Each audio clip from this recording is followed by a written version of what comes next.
उन्होंने जब पहली बार सरकार बनाया तो पहली बार उनके बजट सत्र में आप देखिए उन्होंने क्या क्या घोषणाएं की थी। किया था ना कि भाई नौजवानों को रोजगार नहीं तो भत्ता देंगे। आज 2 साल होने को चला, हेमंत सोरेन से पूछिए 2 वर्षों में 700 दिन करीब हो गए, तो 700 दिनों में 700 भी लोगों को दे दिया होता भत्ता। देखिए छात्र तो हम समझते हैं कि सबसे पहले तो सत्ता सरकार से ही मिलने के लिए गए होंगे, लेकिन जब वो लोग कोई मिलने के लिए तैयार नहीं, उनसे बात करने को तैयार नहीं है, तो फिर कहीं तो जाएंगे। जब कृषि कानून था तो ये सारे विरोधी कह रहे थे कि इसको वापस लीजिए।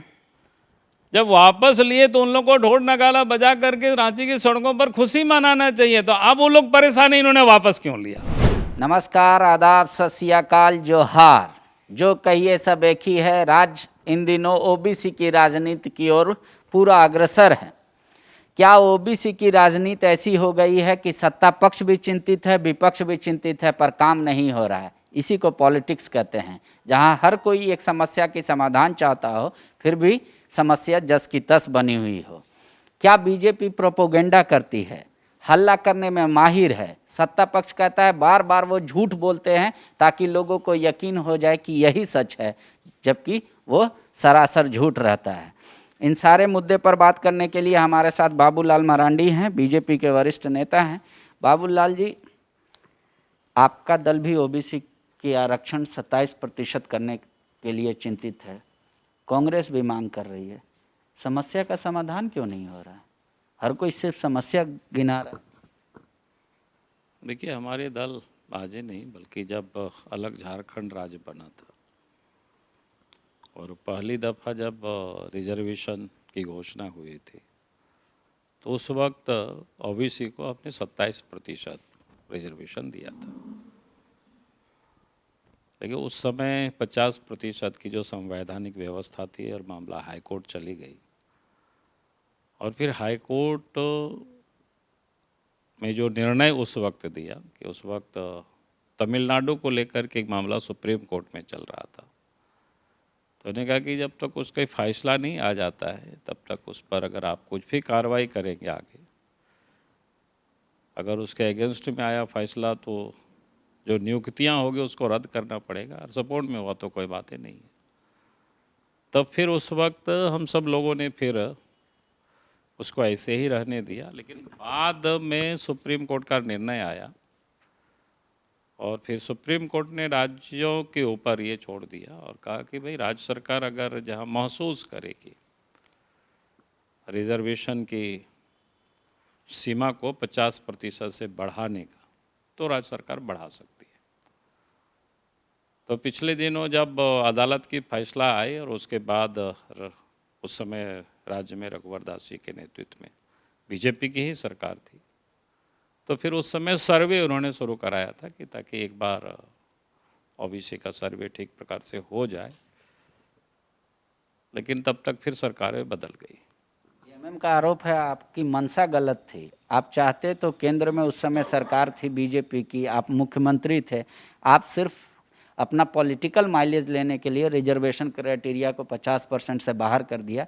आपकी मंशा ठीक नहीं थी। आप चाहते तो कानून बना देते स्पेशल स्टेट के तौर पे। मैंने क्या कहा कि मामला उस वक्त सुप्रीम कोर्ट में चल रहा था, और जब सुप्रीम कोर्ट में कोई भी मामला चलता है इस प्रकार की, तो केंद्र सरकार भी उस वक्त कोई कानून नहीं बना सकती है। अब क्या प्रॉब्लम है? नहीं, अब तो सरकार को करना है ना। तो हेमंत सोरेन तो 2 साल से बैठे हुए हैं, तो इनको करना चाहिए। किसने इनको रोक रखा है? राजनीतिक लाभ इनको लेना चाहिए। हम तो कह ही रहे हैं कि भाई यहाँ के लोगों को तो लाभ मिले, यहाँ के ओबीसी को लाभ मिले, राजनीतिक लाभ हेमंत सोरेन को मिले, तो काहे वो हाथ पाँव उनका फूल रहा है? उनको करना चाहिए उनको। तो मुद्दा बोल रहे कि हमारे मैनिफेस्टो में है, बीजेपी इसको मुद्दा नहीं बनाया। आप लोग कार्य समिति करके ऐलान करते हो ओबीसी पे हम राजनीति करेंगे, उनका आंदोलन करेंगे पंचायत चुनाव को, जबकि हम कह रहे हैं कि सब टाइम पे हो रहा है, थोड़ा सा वक्त दीजिए। 2 साल तो हो गया भाई। उन्होंने जब पहली बार सरकार बनाया तो पहली बार उनके बजट सत्र में आप देखिए उन्होंने क्या क्या घोषणाएं की थी। किया था ना कि भाई नौजवानों को रोजगार नहीं तो भत्ता देंगे। आज 2 साल होने को चला, हेमंत सोरेन से पूछिए, 2 वर्षों में 700 दिन करीब हो गए, तो 700 दिनों में 700 भी लोगों को दिया होता भत्ता, तो हम समझते हैं कि सरकार जो कहती है वो करती है। कम से कम जो कह रही है उस काम को तो सरकार करके उनको दिखाना चाहिए ना। यूपीएससी छात्रों को आप जानबूझकर उग्र करते हैं, उसके पीछे सपोर्ट में खड़े हो जाते हैं, फिर पुलिस अगर कुछ कार्रवाई करती है तो उसकी शिकायत गवर्नर तक कर देते हैं। देखिए, छात्र तो हम समझते हैं कि सबसे पहले तो सत्ता सरकार से ही मिलने के लिए गए होंगे, लेकिन जब वो लोग कोई मिलने के लिए तैयार नहीं, उनसे बात करने को तैयार नहीं है, तो फिर कहीं तो जाएंगे। तो कहाँ जाएंगे? अपोजिशन के पास जाएंगे। अगर हमारे पास आ रहे हैं और देख रहे हैं कि लड़कों के साथ अन्याय हो रहा है झारखंड में, जीपीएससी ने जिस ढंग से लड़कों को छला है तो किसी से छुपा हुआ नहीं है। तो अगर उनके साथ न्याय नहीं हो रहा है तो उनको न्याय दिलाने के लिए हमारी पार्टी उनके साथ खड़ी है। बेरोजगार जब भी हक मांगते हैं, चाहे वो बीजेपी की सरकार रही हो तब भी लाठी चला है, तो अब भी लाठी चल रहा है। तो क्या माने कि सत्ता का सिर्फ चेहरा बदला है, सत्ता वैसे ही है, जैसे पहले काम करती थी आज भी वैसे ही काम कर। नहीं, मैं कहूँगा कि भाई हेमंत सोरेन को लड़कों से बात करनी चाहिए और समस्या का समाधान करनी चाहिए। और जीपीएससी में तो खुल्लम खुला भ्रष्टाचार दिख रहा है। जिस प्रकार से बच्चों का जो एग्ज़ाम का पहले तो सेंटर जिस प्रकार से दिया गया, फिर एग्ज़ाम केंद्रों पर जिस ढंग से जो रिज़ल्ट आए हैं, कुछ कुछ केंद्रों का जो सीरियल नंबर से बच्चों ने पास किया, और फिर चर्चा तो यहाँ तक हो रही है एग्ज़ाम होने के पहले ही क्वेश्चन पेपर आउट हो गया था, मोबाइल में सब जगह जगह पर लोगों ने लिखवाया। अब क्या सच है? लेकिन जब इस प्रकार से गड़बड़ी और परिणाम दिख रहा है तो अब लगता है कि पहले हमें लग रहा था कि शायद ये ऐसे ही लोग बोल रहे हैं, लेकिन अब लगता है कि बात सत्य के करीब है। और उससे आगे भी लोग बात कर रहे हैं कि बहाली के लिए अभी से 40 लाख और 70 लाख रुपया तक की डिमांडें चल रही हैं। आप बताओ, तो पहले इन सारी चीज़ों को लग रहा था कि शायद ऐसे ही लोग बोलते हैं, लेकिन जब गड़बड़ी देख रहे हैं तो लगता है कि नहीं, बात सच है। जेएमएम कहती है बाबूलाल जी जहाँ जाते कहते भ्रष्टाचार में लिप्त है, पुलिस पैसा उठा रहा है, नेता लोग कमीशन खा रहा है। बोले 2 साल में क्या एक भी सबूत को सार्वजनिक किया गया बाबूलाल के द्वारा? ये क्या कर रहे हैं? ये सिर्फ प्रपंच रच रहे हैं, हर जगह भ्रष्टाचारी बता रहे हैं, सरकार को बदनाम करने की कोशिश कर रहे हैं। सबूत है तो ले आइए सामने। बोल रहे सबूत तो हम लोगों ने रोज सरकार को हम भेजे हैं भाई। आज भी हमने डीजीपी को एक थानेदार के विरोध में जिस प्रकार से वायरल हुआ है, जो भुक्तभोगी है पश्चिम सिंहभूम कुमार डोंगी के लड़का, उन्होंने वहाँ के एसपी को लिखा है, तब भी कोई न्याय नहीं मिल रहा है। और हमें जब मिला तो हमने ट्विटर में हमने नहीं डाला उसको, फेसबुक में हमने नहीं डाला, लेकिन हमने डीजी को हमने व्हाट्सएप से हमने उनको मैसेज ऑन किया। और उसी प्रकार से कई एक मामला साहेबगंज से लेकर के पूरा झारखंड का हमने सबूत के साथ हमने दिया। ऐसा नहीं है कि बिना सबूत की हम बात करते हैं। और आज भी रोज बालू कोयला किस प्रकार से जा रहा है, किसको नहीं पता है भाई? ऐसा में कैसे लूट मची हुई है कोयला की, कैसे बालू की, अभी स्पष्ट है। ये व्यक्ति कह रहे हैं कि हम ग्रामीण लोगों को रोजगार देंगे। हमने कहा कि भाई अगर दारू का ही इन्होंने नीलामी किया, किस प्रकार से नीलामी किया? जिला में क्यों नहीं नीलामी किया? झारखंड के लोग उसमें से पार्टिसिपेट करते, उनको मिलता, उनको रोजगार मिलता, लेकिन आपने नहीं किया साहब। बालू घाट के भी आप उसी प्रकार से कर रहे हैं, जिला वाइज आप उसको नीलामी करिए जैसे पहले होता था।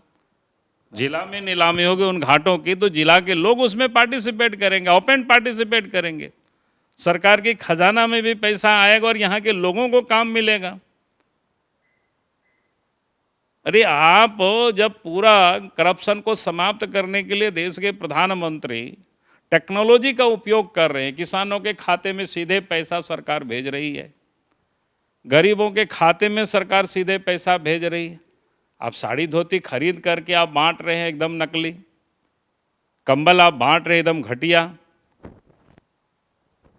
अब साइकिल भी सुन रहे हैं बच्चों को खरीद के देंगे कि भाई आप डीबीटी के माध्यम से उनके खाते में पैसा भेजिए ना। सरकार का तर्क है, और अच्छा खरीदना होगा 10% और उसमें लगा देगा, बढ़िया चीज खरीदेगा। सरकार कह रही है कि कई बार साइकिल का पैसा जो पहले जाता था, हम लोग देखते थे कई बार साइकिल नहीं खरीदा, गार्जियन कुछ निकाल के काम कर लिया तो बच्चे को लाभ नहीं मिल पाया, इसलिए हम फिर से साइकिल कह रहा हूँ ना, ये सब बकवास। तो आज देश के इतना किसानों के खाते में पैसा भेज रहे हैं, आपको करप्शन आप यहाँ कर रहे हैं, कमीशन मुफ्त लाल से खाने के चक्कर में आप ये सब कर रहे हैं। मेरे पास तो साड़ी भी है, धोती भी है, लुंगी भी है मेरे पास बैग में रखा हुआ। आप पे भी तो केस हो सकता है, आप लाभुक थोड़ी है, आप कैसे ले लिए साड़ी दान? हमने उसको बदला है भाई, उनको कहें कि आपका दे दो, हम आपको अच्छे खरीद के हम उसको आपको देते हैं, क्योंकि हम दिखाएंगे ये जनता को। क्या कि सरकार एकदम दोयम दर्जे का साड़ी का हम दर्जे का दे रहे, कंबल भी वैसे ही दे रहे। हमने कहा कि भाई आप डीबीटी से देने में आपको क्या प्रॉब्लम है?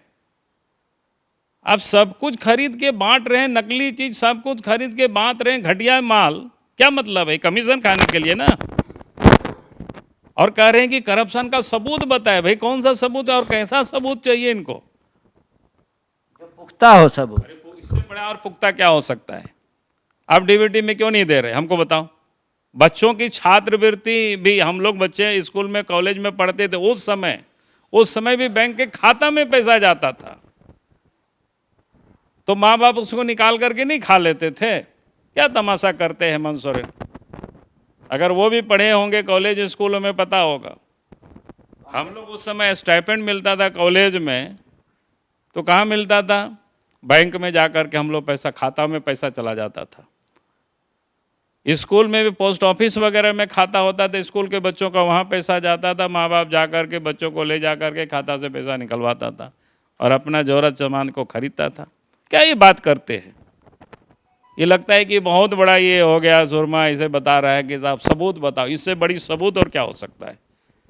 भैया आप गरीबों के नाम पर, साड़ी धोती लुंगी के नाम पर भी पैसा लूट रहे हो। अब तो पता चल रहा है पोशाक को भी वो पैसे क्या कहते हैं खरीद करके बांटने वाले हैं। भाई क्या कर रहे हो? पता चल रहा है कि वो जो क्या बोलते हैं पोषाहार का कौन है, वो भी पैकेट वाला ही सब में, ताकि मोटी रकम हो जाए इन लोगों से। भाई इससे बड़ा सबूत क्या हो सकता है? आप टेक्नोलॉजी का उपयोग करिए भाई, आप भ्रष्टाचार को समाप्त करिए हेमंत सोरेन जी। कांग्रेस करिए, आप डिक्टेट नहीं कर सकते ना सरकार को, सरकार उनकी है पॉलिसी, जनता को उनका चिंता है, इसलिए वो को बता रहे हैं। डिक्टेट कहाँ कर रहे हैं हम सरकार को? डिक्टेट हर काम में ऐसे करो वैसे करो, अगर हम बता तो सकते ही है ना। अगर उनको शायद नहीं पता हो तो हम बता रहे हैं। उनके इर्द गिर्द जो दलाल लोग हैं वो लूटने में लगे हुए, शायद हेमंत सोरेन समझ जाए। हमारा काम है बताना, हम डिक्टेट उसमें कहाँ हो गया? कांग्रेस का एक सवाल है कि चुनाव के डर से आप लोग तीनों कृषि कानून वापस ले लिए, जबकि यहाँ पे भी एकल विद्यालय का विरोध हो रहा है, उसके बारे में आप लोग जगह चेंज नहीं करना चाहते। बोले बगल में ज़मीन है वहाँ नहीं बनाना चाह रहे हैं। अब तो केस भी हो गया उतने ग्रामीणों पे, बोले उस पर तो चुप हो जाती है बीजेपी जब अपना मौका आता है, जहाँ लाभ और हानि जोड़ के बताती है। बात तो मैं आपको बता रहा हूँ भाई, ये तो बड़ी अजीब स्थिति है। जब कृषि कानून था तो ये सारे विरोधी कह रहे थे कि इसको वापस लीजिए। जब वापस लिए तो उन लोग को ढोल नगाड़ा बजा करके रांची की सड़कों पर खुशी मनाना चाहिए, तो अब वो लोग परेशान है इन्होंने वापस क्यों लिया? भाई इससे बड़ी और दुर्भाग्य क्या होगी इस देश की? ये लोग आप डर टाइप के कांग्रेस पार्टी वाले राजनीति कर रहे हैं। अरे सोनिया गांधी, राहुल गांधी तो दिल्ली की सड़कों पर माला ओला लेकर के घूमना चाहिए था, जीत उनकी हो गई, ये मनानी चाहिए था। आप तो ये परेशान है भाई क्यों वापस लिया? जहाँ तक आपने रांची की बात बताया, भाई स्कूल तो राज्य सरकार जमीन देती है। ये घटिया राजनीति करते झारखंड मुक्ति मोर्चा का यहाँ की सरकार। भाई आपने जमीन वहाँ दिया होगा तब वहाँ बन रहा है। राज्य सरकार को भी ने केंद्र सरकार की जो विद्यालय है आश्रम स्कूल, जिसके एकलव्य विद्यालय की आप बता रहे हैं, ये तो राजनीति हो रही है। भाई आपको जहाँ बनाना है आपको जमीन दीजिए, वहाँ एक और जमीन देते हैं दूसरे ओर से लड़ाते हैं, क्या मतलब है भाई? झारखंड के आप लोग गौरव जनजातीय दिवस के तौर पे मनाते हैं, झारखंड के अर्जुन मुंडा यहाँ पे जनजातीय मंत्री है, इतना कुछ हो रहा है, विरोध हो रहा है, उसके बावजूद भी आप लोग सुन नहीं रहे। हम लोग क्या सुनेंगे, तो राज्य सरकार को सुनना है। बोल देते कि हम दूसरी जगह बनाएंगे। अरे दूसरी जगह वो कैसे, वो जहां वो जमीन देगा वहां वो बनावे ना, क्या दिक्कत है भाई? वो तो राज्य सरकार को करना है, केंद्र की उसमें क्या भूमिका है? केंद्र ने तो जहां भी उनको जमीन दिया होगा, ठेकेदार बेचारा वहां जमीन काम करना शुरू किया होगा, जो उसका टेंडर लिया होगा। ये तो अजीब बात है, जमीन तो राज्य सरकार के पास, राज्य सरकार ने जमीन वहां चिन्हित करके दिए होंगे, जा करके पूछ लीजिए आप, यहाँ के डीएम से पूछ लीजिए भाई वहां आपने जमीन कैसे दिया। रांची में एक और मुद्दा, ये झूठ मूठ का राजनीति कर रहे हैं, जैसा लगता है कि केंद्र सरकार कोई योजना सीधे थोड़े वहां लेकर के आते हैं। केंद्र सरकार कोई भी योजना लेके आते हैं, जमीन तो राज्य सरकार से मांगती है। मतलब अब बाबूलाल जी का ये कहना है कि अगर आज भी राज्य सरकार दूसरी जमीन उपलब्ध कराएगी तो केंद्र उस पर विचार करेगी, निर्माण। केंद्र उसमें विचार क्या करेगी भाई? जहां वो जमीन देगी वहीं नहीं राज्य सरकार बनाएगी, उसमें कहाँ ये है? जबरदस्ती कोई थोड़े होता है। वहां के विधायक भी जाएगी, विधायक तो कांग्रेस पार्टी के क्या कार्यकारी अध्यक्ष है उनके, और उसी के क्षेत्र में वहां शिलान्यास में संभवतः शायद वो भी थे वहां पर। सब में रांची में ताज़ा ताज़ा मामला आया है, नाम बदलने को लेकर कोकर में हैदर अली गली को आपके जो मेयर है रांची की, पार्टी में मंत्री हैं, राष्ट्रीय मंत्री, वो कह रहे हैं कि वहाँ का बजरंग नगर नाम रहेगा। बोला बिना कोई ऐसे पास किए, बिना कुछ किए, खाली इसलिए कि वहाँ कोई मुस्लिम ने नाम बदल दिया। ये क्या तरीका है रे भाई? मतलब कहीं भी चैन से ये लोग नहीं रहने देना चाहते सोसाइटी का, ये आरोप लगा। देखिए हमें तो कुछ भी पता नहीं, लेकिन हैदर अली है कौन ये हमको बताओगे तभी मैं कुछ बता पाऊंगा। शुक्रिया। बाबूलाल को ये लगता है कि सरकार जहाँ पे सीधे बेनिफिट पहुँचा सकती थी लोगों को, वहाँ डीबीटी के थ्रू पैसा ना देकर सामान देना ये कमीशन का खेल है, और ये सबसे बड़ा उदाहरण है। इसके लिए और किसी सबूत की ज़रूरत नहीं है। पहले जब डीबीटी के थ्रू पैसा जाता था तब भी उन पैसे का सदुपयोग होता था। सरकार सिर्फ अपने कमीशन के लिए इन सारी चीज़ों को कर रही है, और कई बार सबूत इसका दिया गया। इसलिए लिहाजा ये प्रोपोगेंडा नहीं है। वर्तमान सरकार भ्रष्टाचार में पूरी तरीके से लिप्त है, पर सुनता कोई नहीं। शुक्रिया। TheFollowUp.in. Like, share, and subscribe. www.thefollowup.in